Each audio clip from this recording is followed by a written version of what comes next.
22.5.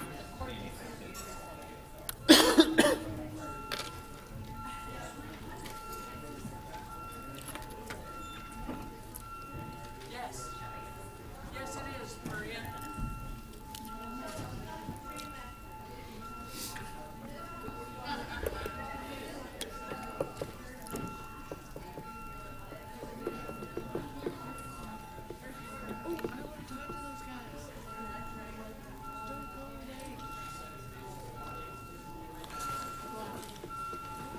Councillor Ainsley, please. Councillor Mihevc, please.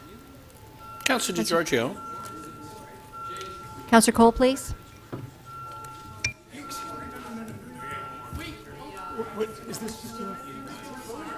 Councillor Mallow. He's just releasing it, Councillor Matlow. He's just releasing it.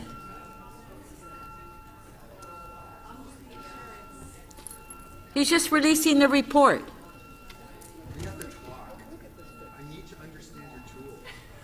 Councillor Fletcher, please. I need... Okay, members. Councillor Filion, Councillor Fragadakis, Councillor Carroll, Perks, Peruzza, please take your seat. We're in the middle of a Councillor vote. DiGiano, when you're seated, please.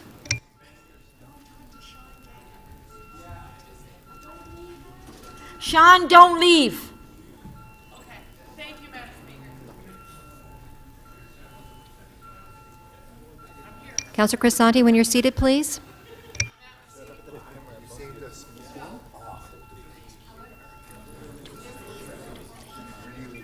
Councillor Grimes, when you're seated, please.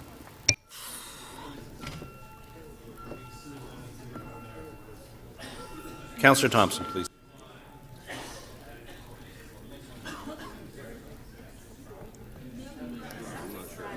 The item carries 34-2.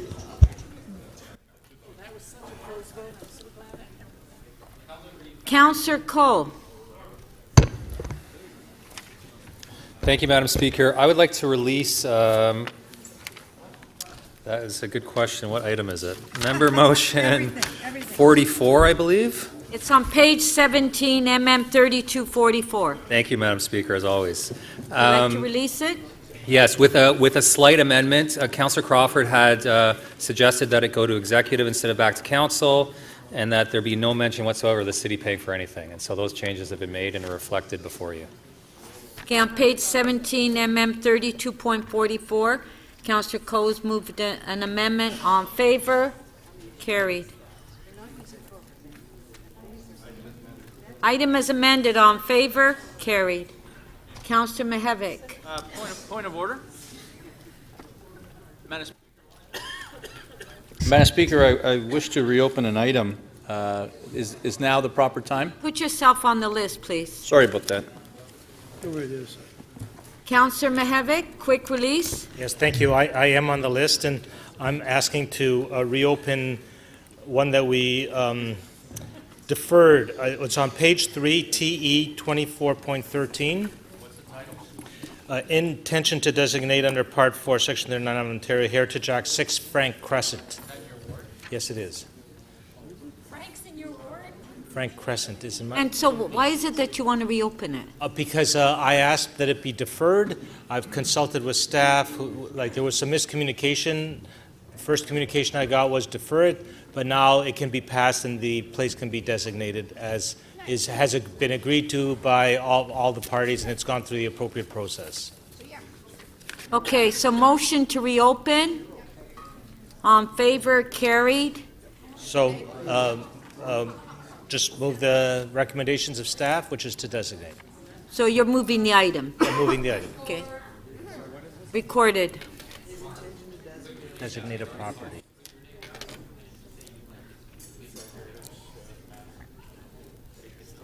No, I just talked to Norm, he's good. Just say Mike's gonna release.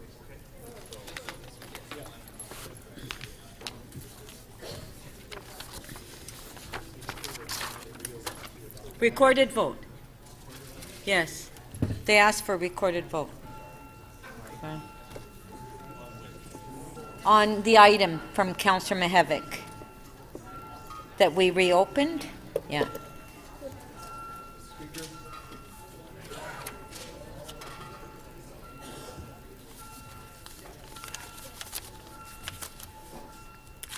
On late, instead of read it, it's fine.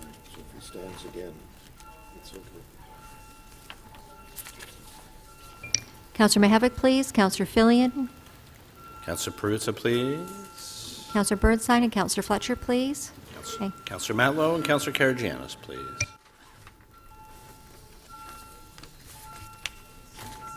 Counselor Perruzza, your vote, please.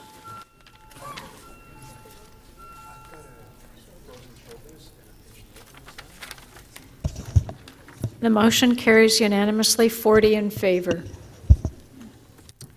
Counselor Davis? Thank you, Speaker. Mike DeAndrea has been waiting all day. It's on page 7, PW 23.3, and I will release it with the assurance of Mr. DeAndrea that the amendment does not mean we will be naming developments or new streets after developers, and after his assurance that our policy of giving a review of historical, cultural, and social significance for the names will continue. And on that, I will release it. Okay, just one sec. Okay. So Counselor Davis is releasing on page 7, PW 23.3, minor amendment to City of Toronto street naming policy. She's releasing. Speaker, on a point of privilege. Yeah, point of privilege, Counselor Perks. I just want to offer my thanks to Mr. DeAndrea and his able staff for their assistance in having an efficient and effective meeting this evening.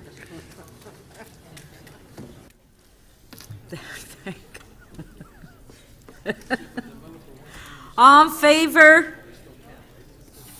Carried. Counselor McMahon. Yes, I can do a quick release of EY 24.49 Emery Village. What page? What page? Oh, sorry, I just have it. Page 8. Councillor Doucette tells me, thank you. Emery Village First Nations Park.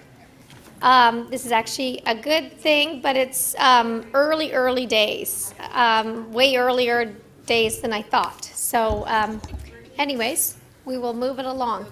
And this is in Counselor Mamalides' ward, right? Yes. Never know when He's Mammal not here. writes a motion. I know. It's just Surprisingly, he's not here. No. this time Yeah. it was So- okay. On page 8, EY 2449, Emery Village. Recorded vote.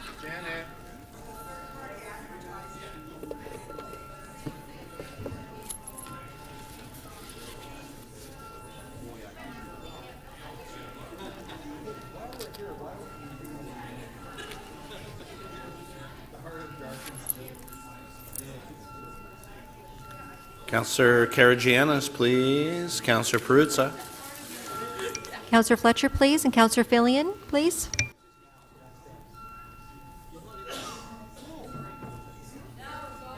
Fighting for his constituents. Oh, wait.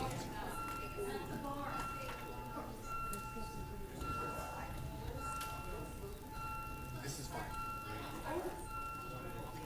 The Aboriginal committee has signed on. The item carries unanimously, 41 in favor. Counselor DiCiano. Thank you, Madam Speaker. I would like to, no, it's not a page. I'd like to reopen an item. It's not on the blue sheets. Is that a proper time to do so, or should I wait till the end? Well, it's on page 4. Okay, so page 4, item EX 27.5, motion number 2. Madam Speaker, along with some of my other colleagues, I voted. Tell me what the title is. What is it? You want to reopen? I'd like to reopen the item, please, and there are several others in the room, I think, that, You have to say what it is. for the purpose of the vote. You have to say what it is. No. Counselor DiCiano has the right to move a motion to reopen. Just as it pertains to motion 2. Counselor Cressy? Sorry, on a point of order, I just want to acknowledge in the course of the debate on that item, I did mistakenly give Councillor DiCiano information, which changed his vote. And I want to acknowledge that, and I'll be supporting his move to reopen for that reason. Thank you. Counselor Perks? Speaker, on a point of order, if this is about changing your vote and whether Councillor Cressy has misled you or not, I think the practice is that we have to make sure the same people are in the room. As when, no? Well, Everybody's here. okay. So we have a motion by Counselor DiCiano to reopen item motion number 2, EX Where's Janet? 27.5, recorded vote. Councillor Davis. Yes, this is on the reopening.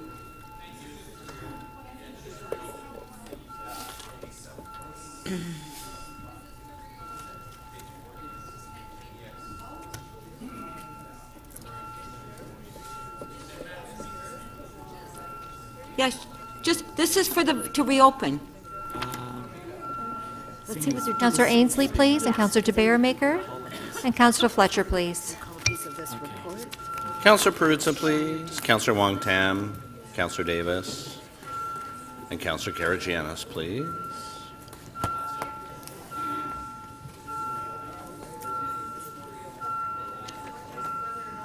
Counselor Karygiannis. Counselor Holland? Oh, you're fine.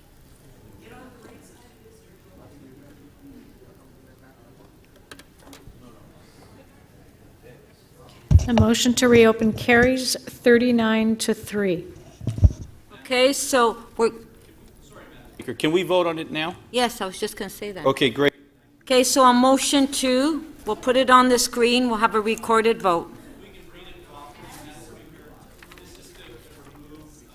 Staff recommendations? Yes. So I'll be. Recorded vote, recorded vote.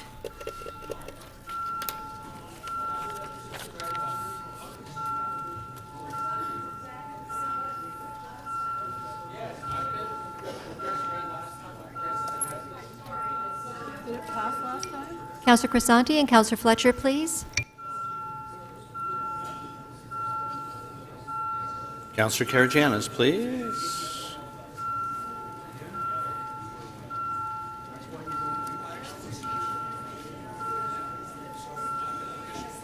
Counselor Karygiannis, your vote, please.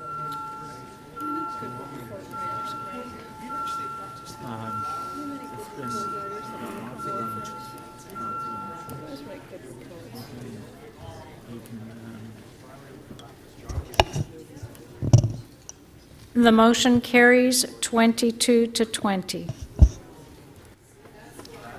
Counselor Grimes. Thank you, Madam Speaker. Page 4, EX 27.7, Canadian National Exhibition. I think Councillor Layton held the item, 6.8K. Councillor Kelly had some questions. I think he's okay now. I'll hand it over to Councillor Layton. Counselor Layton. And I'll move the supplemental recommendation with thanks to our Parks General Manager, the Mayor's staff, the local councillor, and the Chair of Exhibition Place. By bringing everyone together, Janie managed to bring everyone to the table, and I think to a place where we can all vote in favor. Thank you. Okay, on favor, carried. Counselor Holliday. Thank you, Speaker. I'm not sure it's even on the pages, but it's MM 32.9, which is supporting a national food program. I'm happy to release that with a recorded vote. MM 32.9. Thank you. Councillor Doucette, page 11. Okay, page 11, members' motion, MM 32.9. Counselor Holliday is releasing. Yes, recorded vote.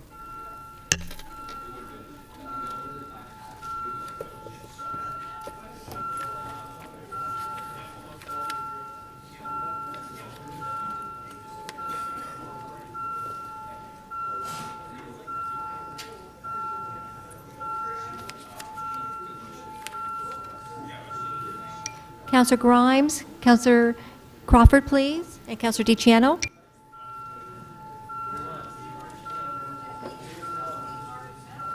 Councillor Perruzza, please. Deputy Mayor Minnan-Wong, please. Councillor Thompson, Councillor Carroll. Councillor Karygiannis, please.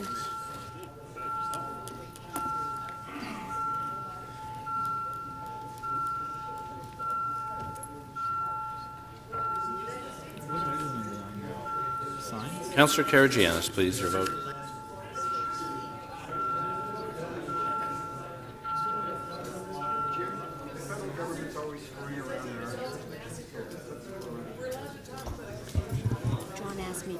The item carries 40-2. Councillor Pasternak. Thank you, Madam Speaker. Page 5. I'd like to release this with a minor amendment. Item 31, 2731. Hold. Can we see his minor amendment? I'll continue to hold it then. Thank you.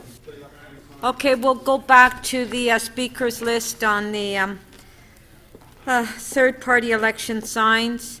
Councillor Layton, you held the item down, so to speak. Yes, thank you very much, Madam Speaker. I just wanted to express my support for the motion that's been put forward by Councillor Pasternak, I believe, and Councillor Perks. I believe it was the same motion that would also put forward was put forward by Councillor Robinson. It's sort of news to me that this was all allowable, but I think in previous elections, I don't think it was. I think by it not being recognized as allowable, I think that may have been somewhat of a deterrent in most instances. But now by institutionalizing this third party, this dark money, this third party advertising, this dark money, what we're essentially doing is opening up the door to developers, to special interests, to individuals, to friendly,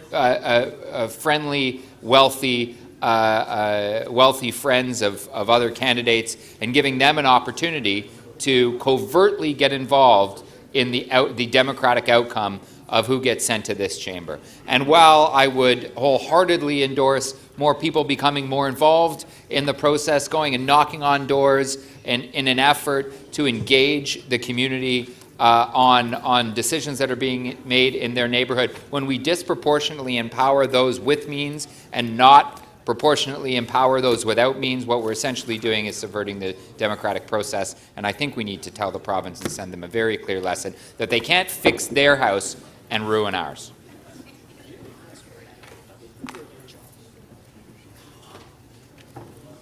That was the end of my remarks, Madam Speaker. Oh, thank you. I'm just, okay, Councillor Pasternak. Councillor Perks, you're up next. Thank you, Speaker.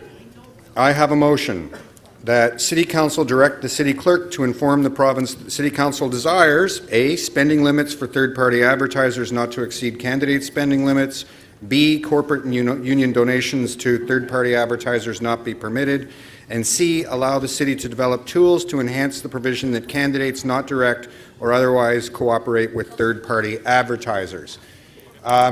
We've already sent the motion that Councillor Pasternak is moving, and I'll be delighted to support it again. I'm profoundly concerned that some people seem to be arguing that this is a freedom of speech issue. Well, maybe it is.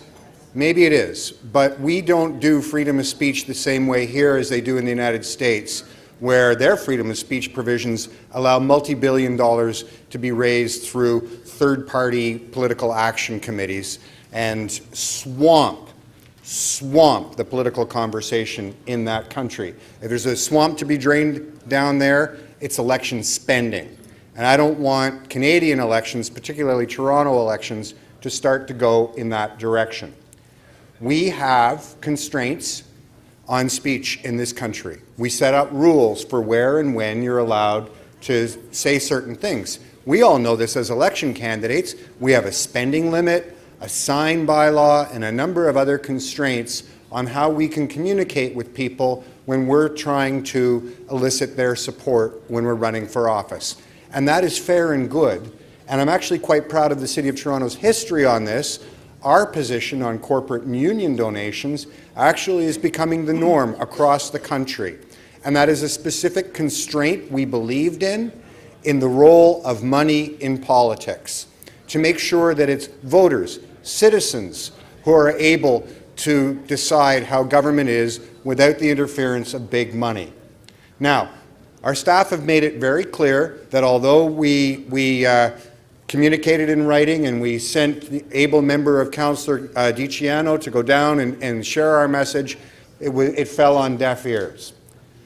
What I'm trying to do with this motion is, given the things we heard from staff that the province has not yet written the regulations, we have to get in there and continue pitching. We have to say, okay, we know you're hell-bent for the leather to do this, but can you at least listen to some of our experience as the largest city in the country running successful elections on how to put some constraints around it so money doesn't become the most important factor in how we choose our government.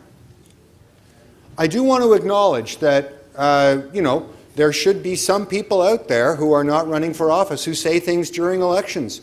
I confess, I was a third-party activist in many elections in the province of Ontario. Some of you might recall I had thoughts about the re-election of the sitting government in 1990. That's all fine. That's good. It's good that people are able to do this. But there's an important distinction between a community organization or an individual encouraging people to think about the environment when they vote, or to think about traffic when they vote, or whatever it is people are concerned about. And we should be making allowances for that. But that doesn't mean allowing big money to buy elections. So with these motions, I think we can communicate to the province that we need some fine-tuning that allows us in the City of Toronto to continue our proud tradition of being leaders in open, transparent, and accountable elections. Finally, I want to say, though, I still have deep concerns with the legislation, even if they listen to this advice. I wish we had the regulations in our hands, because if they are what I suspect they will be, I think the City of Toronto should be prepared to go to court to fight for our right, as we did with the pesticide bylaw, to go further than what the federal or provincial government does. We have provisions in law and Supreme Court decisions that say we can do that as long as we don't double bind people. So I'm hoping that some member of council, I didn't have time to write the motion, asks the clerk's office to bring us whatever information they can when the regulations are promulgated. We may still want to do something, or failing having enough time to do that, maybe after the 2018 election we have to take a look at it and see whether or not we're prepared to, put our money where our mouth is and go to court and guarantee fair elections in this great city. Thank you. Thank you. Councillor Perks, we do have a question for you. Councillor Campbell. Thank you for the motions, Councillor Perks. Could you just elaborate on what some of the tools might be to enhance the provision that candidates not direct or otherwise cooperate with third-party advertising? So, for example, Councillor, and I don't want to make up policy during a question and answer, but when I was asking questions of staff, I made the suggestion we could require of a third-party advertiser, or perhaps even a candidate, to sign an affidavit saying, I as a candidate am not directing any third-party advertising, or to have the third-party advertiser say, I am signing an affidavit that I am not colluding with or cooperating with anybody running for office. That might be an example of a tool. I'm sure that if we put our minds to it, we might think of others. And in Part B, corporate and union donations to third-party advertisers not be permitted. That's correct. Yes. And spending limits on Part A on advertisers not exceed candidate spending limits, but candidate spending limits are $34,500 or something like that. That's correct. So that's still a considerable amount of money. So that would allow any single third-party advertiser to spend 30, whatever the amount is. Yes, I thought about saying maybe limiting it to half or a quarter, but frankly, I can't as I was developing this motion, I couldn't think of a specific number that I could devise a policy rationale for. I do think that, though, that we should be very clear that you can't go out and spend more than the candidate. That much at a minimum, I think there's a good policy reason for. If you have a different suggestion, I'd be happy to entertain it. Thank you. Thanks, Madam Speaker. Thank you. Councillor Councillor Carroll, do you have clarification? Yes, just quick question about the motion.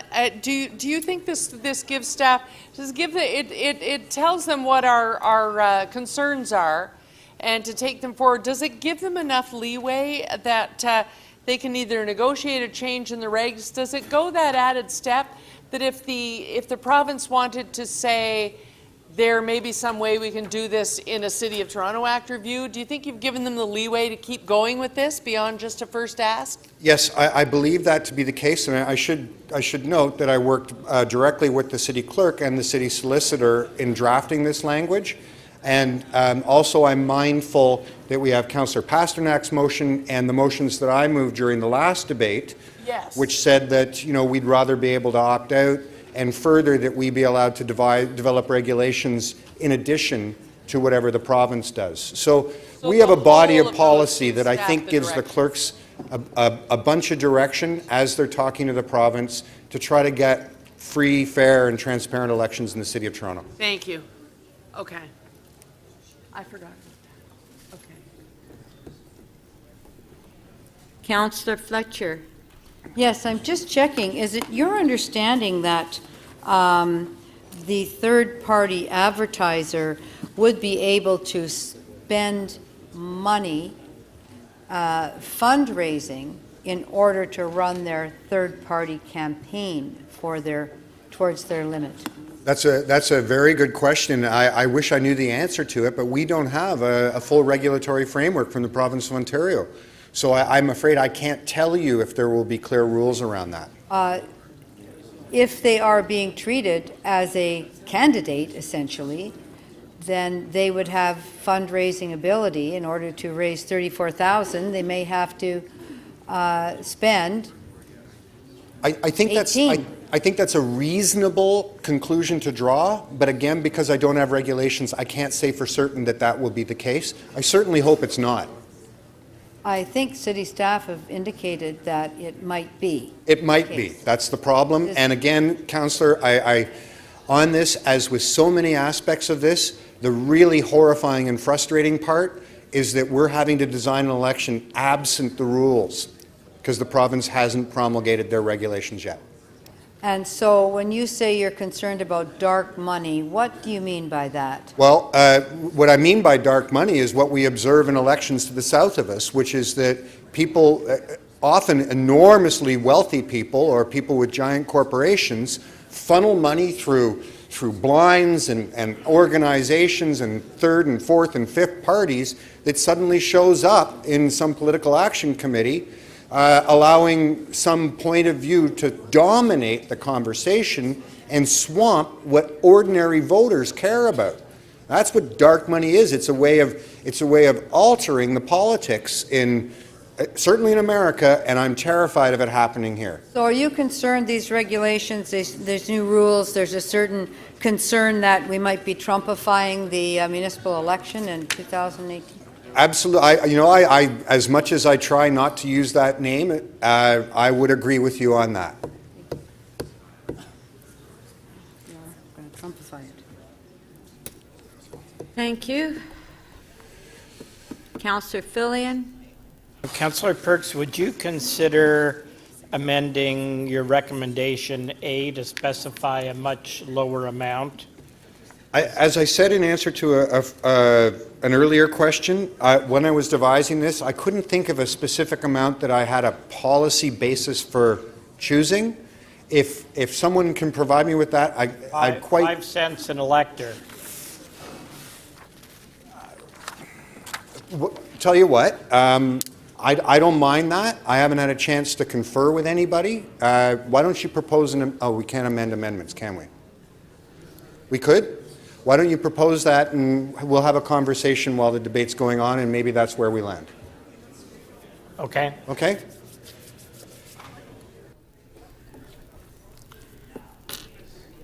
Councillor Fletcher to speak. Thank you, Speaker. I have a motion that actually has to do with something I'd asked earlier to Ms. Cook about what kind of resource, oh, there it is there. Report to 2018 budget on the staff resources needed for enforcement pertaining to illegal third-party election advertising commencing May 1st, 2018. So I think we should just anticipate that the first year this will be open, that there will probably be, well, I'll call it perhaps some illegal advertising. And in my earlier questions, looking at ghost organizations, ghost people, that while you may have come here and you will have signed up and done everything, when it comes to getting in touch with those people, they actually aren't answering, don't exist, are simply there in order to run a campaign, and there's no accountability. So I appreciate that all of these campaigns that would be run in everyone across the city and in wards should have some accountability. They haven't in the past. And you may get signs, as I said earlier, the anybody but Burnside sign, the give so-and-so the pink slip. We all got those last time, and they're all on it, run off on a Xerox machine. They're all printed on a machine. They're on pink paper or something. They're not very sophisticated. I'm assuming that this will raise up this time and be very sophisticated, and that there will be a window now to really destabilize things and not be able to get to the root to get these folks. So when Ms. Cook said, well, if those signs are illegal, they'll be gone, they'll be gone. If those are really ghosts that are behind those organizations, those signs would have to come down. I think we want a fair and democratic process. We want accountability. We don't want a Trump-style election. We don't want fake news, and we don't want fake organizations that are running campaigns throughout the city. So I believe we probably will need some extra enforcement, and we probably will need some extra staff in the elections office, because this is a very huge change in our election process, not only in this situation, but in all of the timing, in how long it's going to be from when nomination day closes. It's not like a normal election anymore where nomination day closes and you've got 6 or 7 weeks until the election.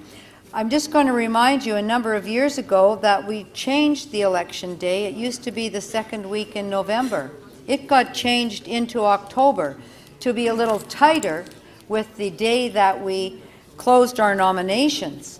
And it wasn't a 2-month campaign. People felt that was just too long and too grueling. So it was more like a regular provincial campaign or federal campaign where the writ gets dropped and it's 5 weeks, it's 6 weeks. Now we're going back to an excruciatingly long campaign from the July to October. And I certainly worry about it. I'm not sure that the provincial government in considering these things really took the nature of municipal elections into account. I don't think they did. And Councillor Hart is nodding his head that why we are now going to be subject to a 3-month election campaign when previously we'd had a 6-week election campaign. I don't understand that. I just don't get it, except that I simply don't get it. So I'm concerned about the amount of time, effort, and possible destructiveness, and want to make sure that everything is accountable, it's fair, it's democratic, and we have enough staff on the ground to monitor and make sure that those goals of our election are met. Thank you. Councillor DiCiano?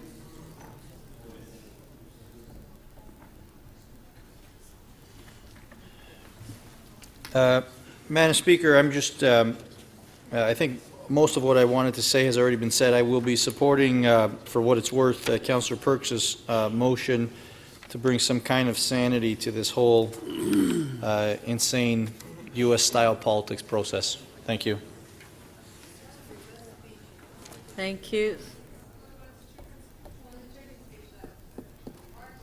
Councillor Carroll. Thank you, Madam Speaker. I can be brief, but not that brief. Madam Speaker, I asked the mover, Councillor Perks, about how far he thought he was giving staff the authority for whatever is this interim period where we're waiting for the regs, for them to continue to have conversations.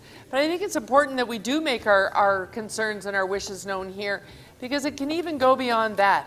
All bills get reviewed. All sets of regulations can be refreshed, up to and including our own City of Toronto Act. And elections can be unique depending on the structure, all the way to and including at-large councillors, as they have in Markham.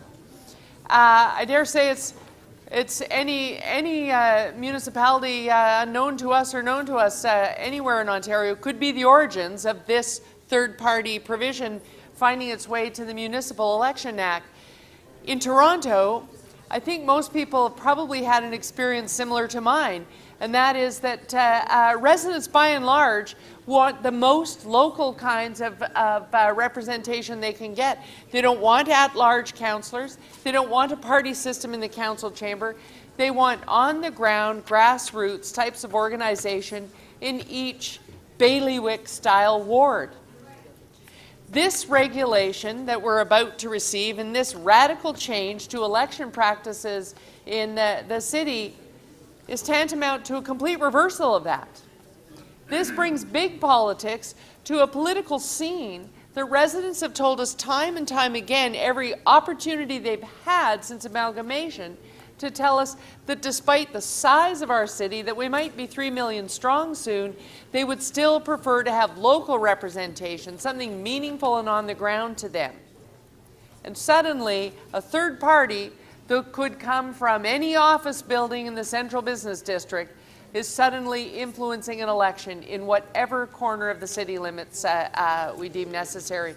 So I rise in support of Councillor Perks' motion because it allows our staff to have whatever conversations between now and the regulation, the forms being created, to make very clear how deep our concerns are and how very much this will change the nature of that local ward-based election in our city. If this were being attached only to the mayoralty, we might say, well, that's poor Mayor Tory. He'll fuss with it however he likes. But it's actually happening in each ward, and that really flies in the face of what we know is the average resident's intention for those local races. That's our reason, much more for me than self-interest. I can afford not to be self-interested at this particular point for myself personally. It's the fact that this is so opposite of our residents' intentions that I think is the reason we've got to be vocal about it, direct our staff to be vocal about it, and wish them well in trying to make that impression one last time before the ink dries on regulations. Thank you, Madam Speaker. Thank you. Councillor Robinson? Oh, did somebody just move? Oh, Councillor Fillion just moved. My apologies, Madam Speaker. I thought I was 2 away. I'll just be very brief. I made all my comments and I put forward my questions at executive. I don't want to be particularly redundant, but I'm very concerned about this.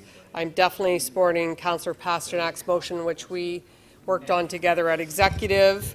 Unfortunately, it failed there, but I just think this is not a good way forward. I think it's formalizing a bad idea, and I don't think it levels the playing field. I don't think it's what elections are really about, democracy at the local level. So I'm deeply concerned about this. So I hope people will support Councillor Pasternak's motion to opt out. I don't care who it is, whether it's unions, corporations, real estate agents that don't like heritage designation, any type of community organization. Nobody should be influencing an outcome of an election, and councillors should not be beholden to any group when they're sitting around this horseshoe that we're all very honored to be part of. So I think this just paves the way to more of that, which deeply concerns me because I already have concerns about this. So I think I'm very hopeful that we can today work together to send a strong message to the province that we don't want to go down this road. Thank you. Councillor Filion? Thank you. First, a teeny tiny amendment to Councillor Perks' Part A, which I think he's fine with. Spending limits for third-party advertisers not to exceed 10 cents per elector. And I have another amendment that once regulations concerning third-party advertising are received from the province, City Council requests the city solicitor in consultation with the city clerk to report to the executive committee if is important, if there's a possibility of adding additional city regulations in time for the 2018 municipal election. And if that was not a possibility, then they would just tell us what the regulations are, but would need to report to executive. So what the province has done here is wiped out years of electoral reform, and which is just incredibly disturbing and startling. And I remember years ago, way back in the old North York days, that, and I'm sure you, Madam Speaker, remember in the old York days the kind of shenanigans that used to go on and the money that used to be flying around under the table. And we have, we did a really good job of reforming things here, and other municipalities adopted our lead, and the province is just striking that out. Councillor Rajmary said it well, corporations are back in the game, and what corporations might we have? We'll have the same corporations that used to make the donations, which were developers, land speculators, paving companies, sign companies, contracting companies who do business with the city. That's what we used to get. If you can get your hands on any old, financing reports from elections going back a few, that's who you'll see donated heavily to certain candidates who would just coincidentally, I'm sure, take those companies' positions on things. And what's worse than, they've made it worse than it was. It would have been better to just say corporations can donate, because now their donations will not count as part of the candidate's spending limit. So the candidate can spend up to the max, and then there could be, tens of thousands of dollars in other money, which will be, and I'm sure they'll come up with names like that sound all friendly and good, that will be intervening in the election to support their own private interests, certainly not in the public interest.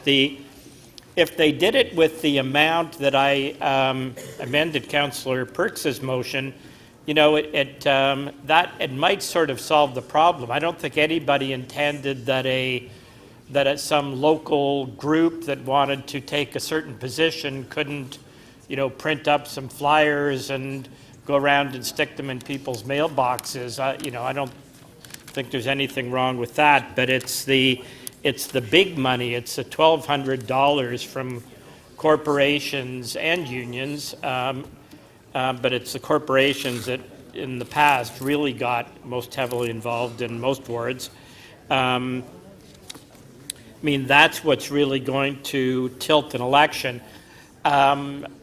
Speaking from personal experience, there was about $30,000 or $40,000 of dark money in the Ward 23 election last time around, but it was producing all these really creepy things that went around to people's doors, and people kind of saw them for what they were. It didn't say that they came from anybody. They were just odd and dark and creepy, and frankly, they got me a lot more campaign workers when they arrived in people's doors. So you know, I would like to get rid of that entirely, but that was not nearly as bad as what this will lead to. So hopefully the province doesn't totally have a tin ear on this,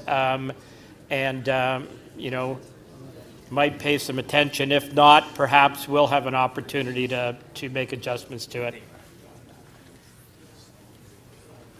Thank you. Councillor, oh, that's it. Okay, for the vote.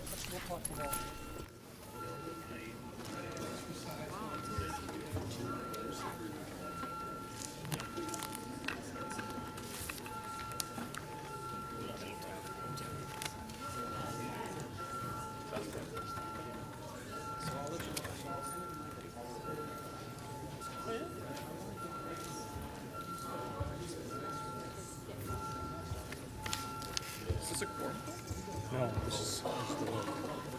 Who am I following? I'm following you, I'm following the board. But on which? We have a bunch of motions. No, they're all good. Your mic is on.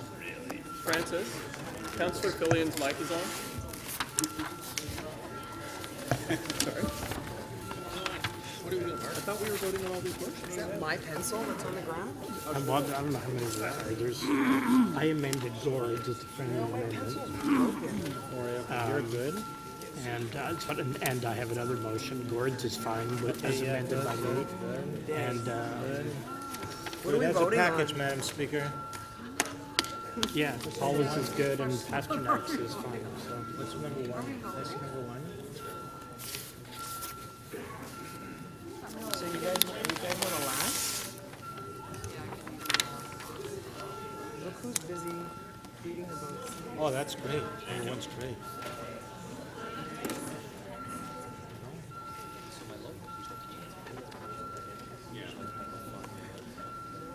Okay. As a package. Hey, members, our first motion will be motion number 1 by Councillor Pasternak.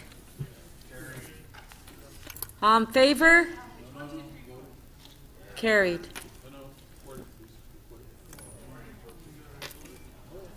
Recorded. You know, if somebody wants a recorded vote, can you please say it before I say all in favor? Yeah. I know. Recorded vote.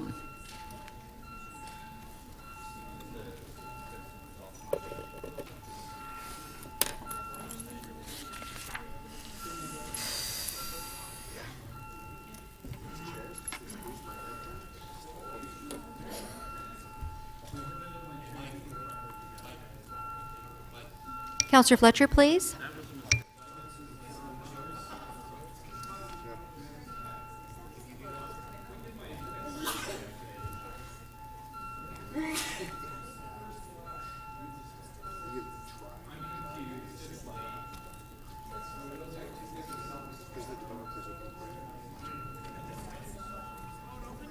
Councillor Thompson, please.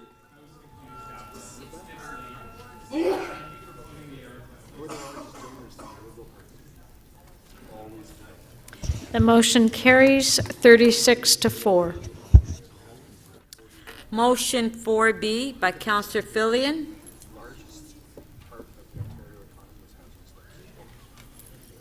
All in favor? Carried. Motion Motion 2 by Councillor Perks. As amended. All in favor? Carried. Motion 3 by Councillor Fletcher. All in favor? Recorded.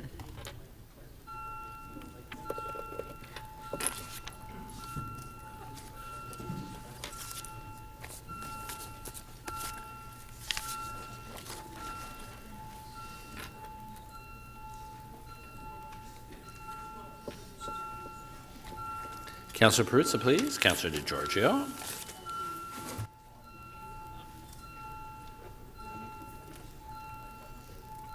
Councillor Holland, please.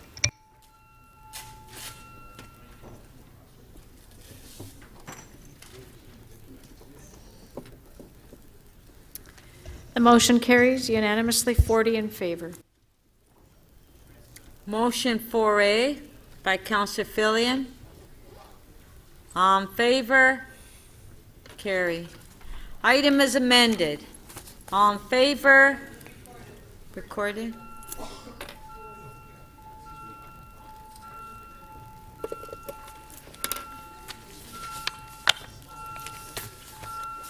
Councillor Perruzza, please. Councillor DeGiorgio, Councillor McMahon, Councillor Karygiannis, Councillor Lee, please. And Councillor Matlow. Councillor Palacio, thank you. Councillor Cole, please.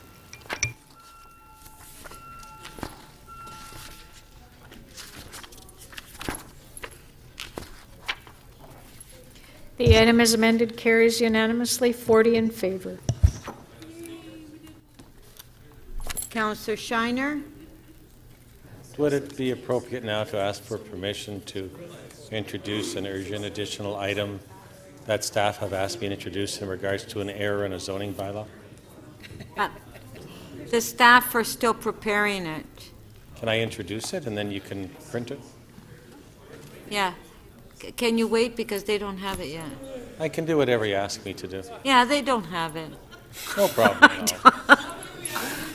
I don't know. Councillor Shiner, you're making me tired. Madam Speaker, if anybody has any toothpicks, my eyes could use them. Okay, I think though, am I not, is it true that we have a couple?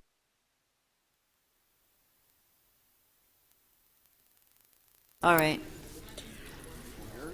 All right, Councillor Perks. Councillor Perks, on page 5, EX 2719 operating variance for the 6-month period. You're on. Questions? This is like a highlight of my term, my final opportunity to ask the Chief Financial Officer questions about the operating variance. First, I note that there is 14 million or so, I don't have my document in front of me, in extra expenditure through the IMIT program. Is that roughly correct? That's correct, through you, Madam Speaker. So there were a number of properties that actually got completed and put on the assessment roll sooner than we anticipated at this time last year when we were preparing the budget. And this is where we give tax incremental equivalent grants to big corporations or developers to incur and get them to come and build in our city. That's what that is? So we've targeted certain industries, and under the IMET program and the community improvement plan that goes with it, we provide incentives to develop in those specific areas for those specific developments, and we rebate back 50% of the taxes over 10 years. Yeah, I was going to ask that. So it's not just 14 million this year, it's 14 million next year for a decade. Yes, that's How much roughly are we spending annually on the IMIT program right now? So I believe the budget this year was 10 million. No, sorry. Actually, I think the budget was 20 million, but it's scheduled to go to 30 million next year. But the IMET program is under review, and we owe council a report on what to do with the program and whether to tweak the recommendations. The 30 million, that's equivalent to a point and a half almost on the property tax. Just over a point. Just over a point. It's, 14 million, say, twice what we haven't been able to find the funding for our climate program. I guess that's not a question for you. No.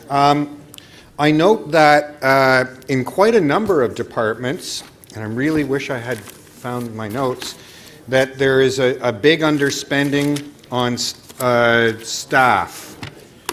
That we have planning 3 million under, MLS 2.5, engineering 3.5, building we're way behind on reaching the staffing levels in a number of departments above the approved gapping. I will note, through you, Madam Chair, that is correct. The organization remains challenged to try to keep pace with the amount of turnover that occurs every year. So I'm most familiar with my cluster. We've been averaging in the last 3 years about 8% turnover between separations, people changing jobs within the organization, and retirements. So while we always feel that we're going to fill the vacancies that we currently have, new vacancies continue to sprout out, pop up as churn occurs within the organization. Now, I've raised this with other variance reports, and I've been assured that we're doing things like large bulk postings and so on and so forth. When do you think we'll actually hit the point where we have the tools in place that we stay within approved gapping? I mean, that's a maybe that's for the city manager. That's a very difficult question to answer because, as I said, I mean, when we're doing our budget planning, am I anticipating 8% churn every year? No. If it's okay, that's a difficult perhaps question. you could, in your desk, leave a note for Mr. Farag saying he's going to have to answer this question when the next variance comes out. He did ask me, what does Councillor Perks ask me about? There you go. There was one other that I was deeply concerned about. I note that our land transfer revenue seems to be holding steady, but in the marketplace, I hear sales are declining. Could you explain why that phenomenon is the case? Right. So, through you, Madam Chair. So there's a lag between the TREB results that you hear about real estate sales and price declines versus what's happening in the MLTT. Because about 25% of our MLTT revenues come from condominiums, they have a very long closing. Condominiums that sell today, new condominiums, don't close for 2 or 3 years down the line. So there's always a natural lag between sales and closures, 3, 4, 5, 6 months. But on condominium closures, on new ones, it's even longer. So right now, despite we started seeing a slowdown in new sales and prices starting in around April, May, we haven't seen that hit our MLTT because of the lag. So MLTT revenues up until August, and I've got preliminary results for September, still remain quite strong. Thank you. And That was your last I'll one. miss this. I miss you too. Well, why Thank why don't you go give him a hug? I'll do that right now, Speaker. I mean, I think it's appropriate. How come no capital variance report question?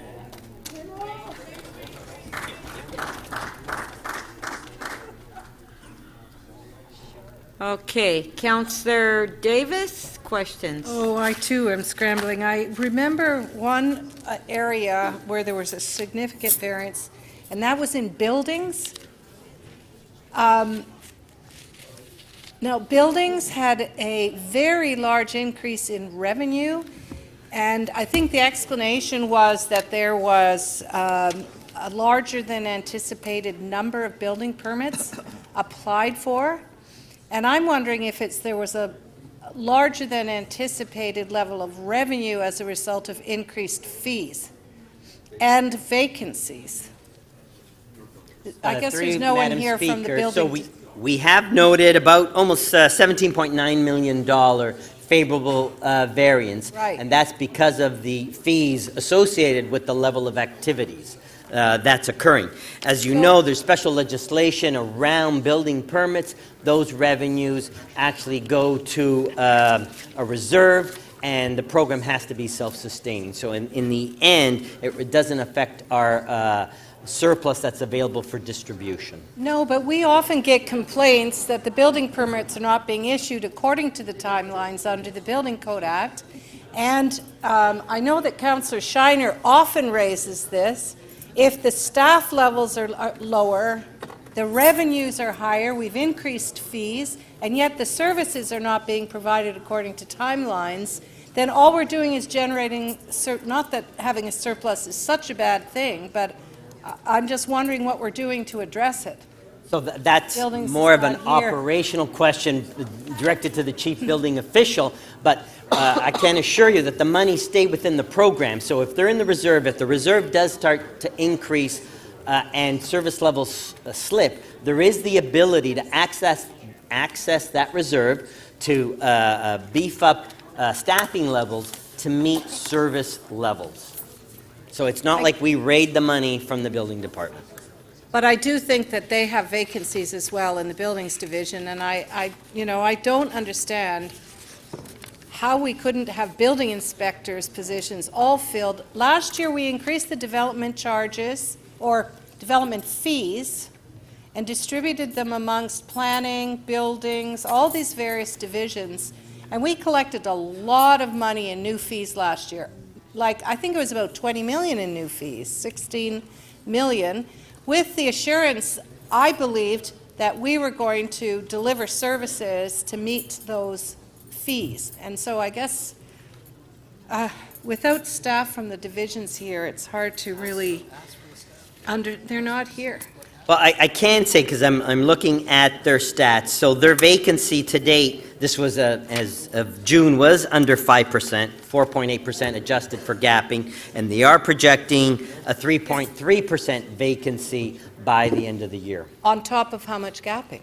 Well, budgeted gapping is almost 3%. Right, so that's 6% vacancy in jobs in the Buildings Division. But that 3%, the 2.9% in gapping, they It's can't still, fill. those are still positions that are budgeted, those 3% that are people. Anyway, I will deal with, I will ask buildings questions when I get to see them. But overall, we were this is what, we get these half-year reports, and we're 7.4% in surplus at 6 months, or 157 million, I think it is.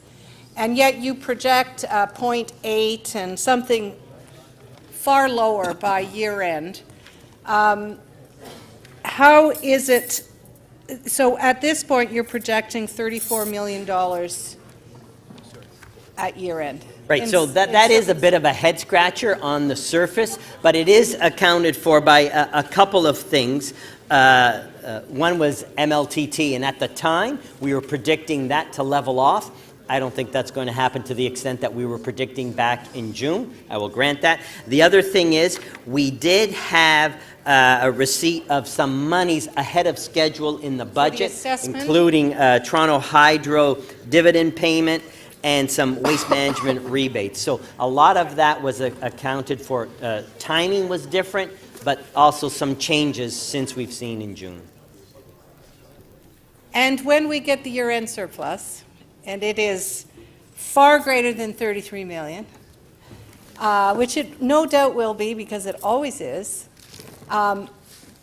where are you going to be recommending that go? Okay, that was your last question. Through you, Madam Chair, since I will not be the CFO at that time, in Q2 of 2018, I can, the things that we have been going to and using the surplus in the last few years, certainly in the last 5 years that I've been here, capital gets 75%. We have used it to top up key reserves like risk management, employee benefits. We've used it in the past to top off housing reserves and also daycare reserves to try to offset potential budget pressures. And I'm sure the next person that sits in this chair will make those wise decisions. Thank you.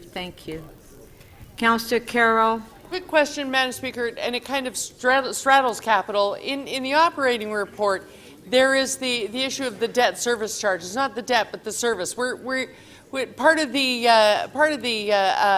positive variance is $5 million in unneeded debt charges. Those aren't, they'll be incurred later. Those are if we spent what we had set out to spend in capital this year. Right. So can that be used to balance the budget? It goes to offsetting places where we have a negative variance in operating. It doesn't have to go back to the capital budget? So through you, Madam Chair, that was a timing issue. So when we were developing the budget late in 2016, we were expecting to issue an extra $100 million in debt. Markets kind of took, rates kind of jumped and ran away from us late in the fourth quarter, so we ended up not issuing it in 2016, but we did issue a full $900 million in 2017, so we're going to be on track for that in 2017. So that was more just a timing difference. because we had incorporated. Says that will be not issued by the end of the So year? we had That will be- incorporated $100 million of debt that we were going to issue late in 16 and incur some accrual of debt charges in early 17. We Right. did not issue that late in 16. We ended up catching up and issuing it in 17. So we didn't have a full accrual, and that's why we have that $5 million of savings. Oh, in it's year. not from the fact that we're going to be under indebted 150 It by was the end just of the this year? timing. We issued it later than what we thought. Okay, so it's not tied to the 150. In the report, it looks like it is. So this is capital, but Yes. do you have what is our actual issued debt right now? So we did issue $900 million, which I believe is a record for the City of Toronto this year. And that's because of the capital program is growing. Is that the total, including Yep. those things that we're paying down? Yes. Okay, thank you.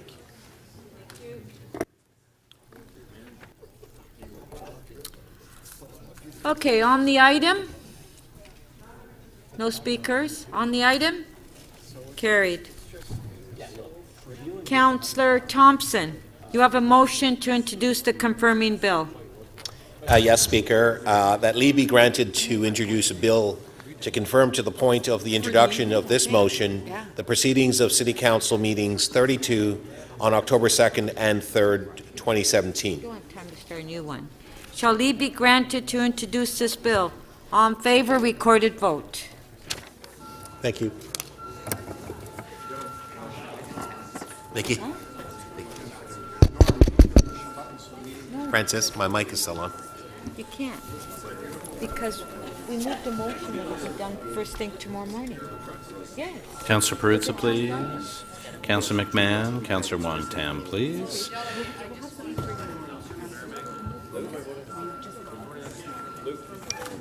Councillor Shiner, when you're seated. Councillor Mahavik, please.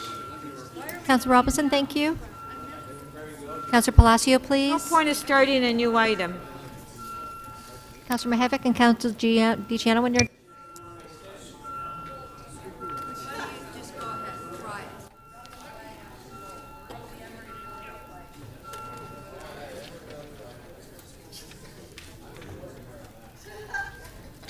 The motion to introduce the confirming bill carries 38 to 1. Shall this bill be passed and declared as a bylaw recorded vote?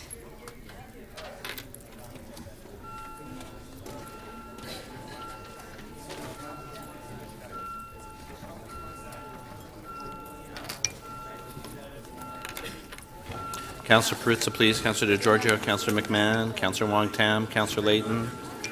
Councillor Perks, please. Councillor Mahavik, please. Councillor Filion. Councillor Fragadakis.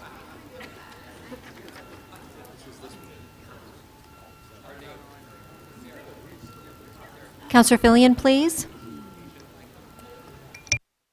Councillor Kelly.